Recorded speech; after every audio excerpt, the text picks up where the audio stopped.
Hi, my name is Holly Hickman. To begin, I just want to say that I won't have an audience today as my roommate does have COVID. The story that I do follow today is over a New Jersey white male who was seen shouting at his neighbor and calling her racial slurs. It is then seen on camera that he addresses his address and then shouts for people to come and see him.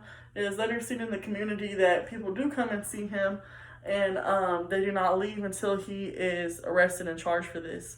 This is just another instance of cultural incompetency in African Americans. This starts out in 1619 when slaves were first brought in.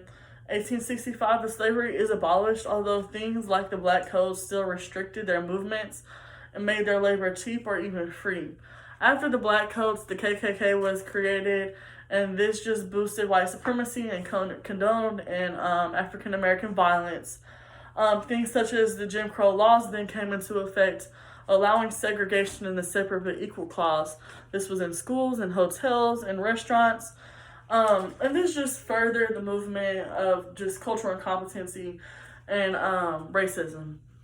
This continued into 1955 when Emmett Till was killed legally after a jury acquitted his murder by all-white male jury, stating that he was in rules because he was flirting with a white woman that was against the rules. Again, in 1963, when white supremacists bombed a church and killed 4 black little girls after Alabama then integrated their school system. This is just another way that violence was still being condoned. This happened all the way into 1964. After John F. Kennedy was killed for the Civil Rights Act, it is set into place and it allowed the government to have more power in protecting its citizens against things such as race discrimination and gender and things such as religion. This struggles all the way into like the 1990s with the LA riots when Rodney King is caught speeding. And when he is caught speeding, it is then allegedly that he threatened the police officers, where he was tased and severely beaten. This caused the LA riots, which then resulted in multiple murders, injuries, and just all over chaos all over LA. Moving on to Trayvon Martin's murder in 2012. As a African-American 17-year-old boy, he was shot by a police officer after being suspicious with a hood on. This continues also into all the way up into 2020, where George Floyd is murdered by a police officer after he uses a faulty 20 inside of a store.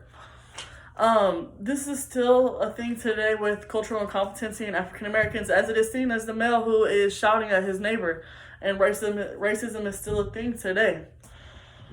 It was also shown that there was cultural competency in the video, as the community did come together to speak against racism, and the local law enforcement spoke against it as well by arresting him. The ways that we can be more culturally competent is just to not ignore racism, accept the fact that this is it's not okay. We're not going to ignore it, calling it out and making it a problem. Maintain the fact that Black lives do matter. It will not be tolerated, and it should not be a thing still to this day.